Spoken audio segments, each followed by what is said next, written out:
Assalamualaikum warahmatullahi wabarakatuh. Nama saya Abdullah Gian Padilla dari mahasiswa UN Sunan Gunung Jati Bandung, jurusan Sejarah Peradaban Islam.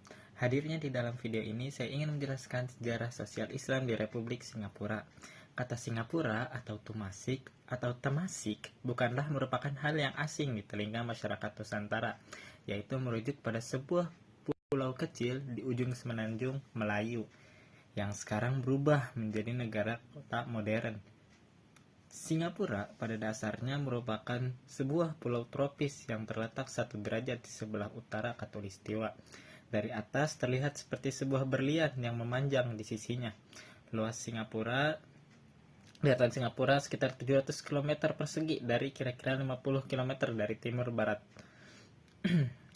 Di sebelah utara Singapura berbatasan langsung dengan Malaysia yang terhubung dengan 2 jalan lintas berupa jembatan layang Johor-Singapura dan dipisahkan oleh Selat Johor. Di bagian berbatasan dengan Laut Cina Selatan, dan Indonesia.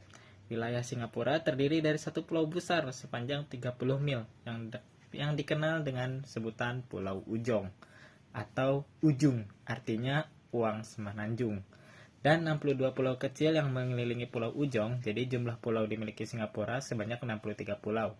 Pulau-pulau besar lainnya selain dari Pulau Ujong adalah Pulau Sentosa, Pulau Tekong, Pulau Ubin, Pulau Jurong, Pulau Sentosa merupakan pulau yang paling dikenal, yang posisinya terletak di sebelah selatan Pulau Ujong Sentosa. Sentosa adalah pulau resor yang memiliki lapangan golf, situs bersejarah, taman tematik Universal Studios, resort terintegrasi, kawasan rumah tinggal, hotel, pantai, dan restoran. Sentosa terhubung dengan pulau utama melalui sebuah jalan lintas kapal feri, kereta gantung, dan kereta. Demografi, bahasa, dan agama di Singapura. Singapura merupakan negara terdapat kedua di dunia setelah Monaco.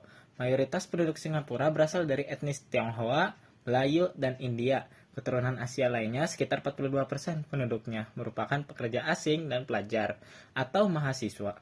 Singapura merupakan pusat keuangan keempat dunia, karena itu tidak mengherankan sekitar 6,1% penduduknya bekerja di bidang keuangan atau perbankan. Menurut Worldometer, jumlah penduduk Singapura tahun 2020 diperkirakan sekitar 5 juta jiwa atau 0,9 dibandingkan tahun 2019 yang berjumlah 5,8 juta jiwa. Worldometers merupakan sumber statistik yang menyajikan data penduduk dunia. Lembaga ini tidak berafiliasi dengan gerakan politik atau pihak swasta, sehingga akurasi informasinya dapat dipercaya. Nah, masuk dalam sejarah masuknya Islam di Singapura.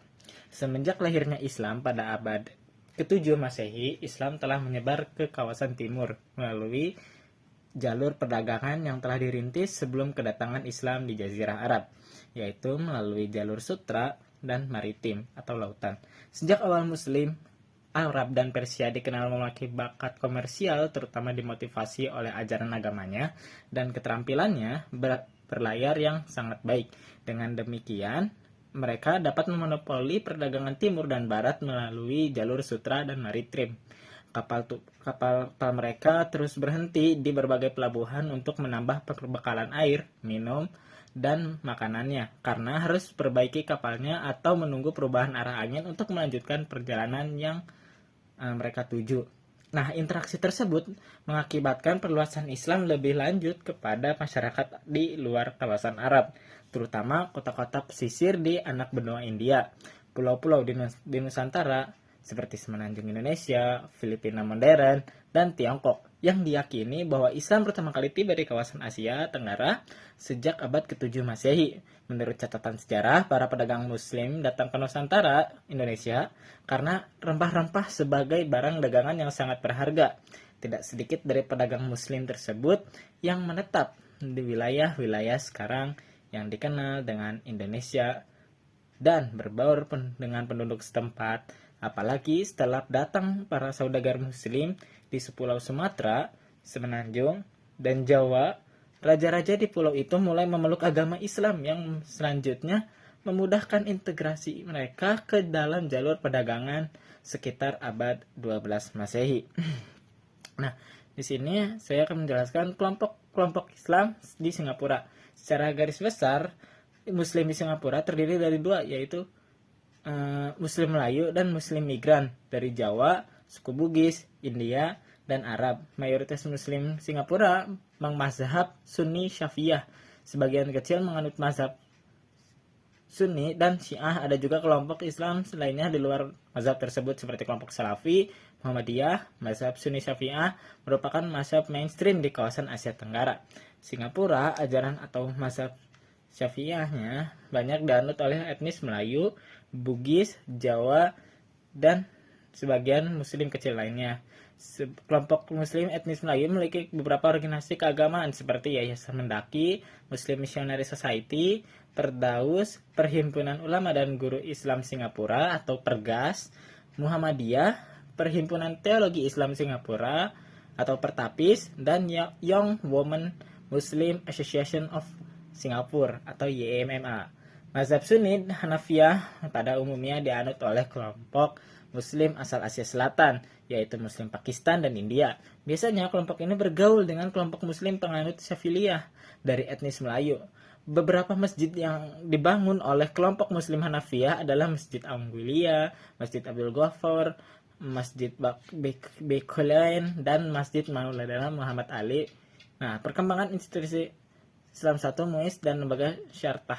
Di Singapura sekarang terdapat sebuah lembaga bernama Lembaga Majelis Agama Islam Singapura atau MIS, serta Islamic Religious Council of Singapore. Jika dibandingkan dengan Indonesia, lembaga MUIS ini merupakan lembaga tinggi negara setingkat Kementerian Agama. Di Singapura, Majelis Agama Islam Singapura memainkan peranan penting dalam mengurusi urusan administrasi dan aktivitas Muslim di Singapura, serta berfungsi sebagai Dewan Penasihat Pemerintah dalam urusan agama Islam dan kaum Muslim di Singapura. Adapun pengurus lembaga ini adalah terdiri dari seorang ketua, yaitu presiden, yang ditetapkan oleh Presiden Singapura, wakil ketua, seorang mufti, tidak lebih dari 7 anggota yang dipilih oleh presiden. Sekian dari saya.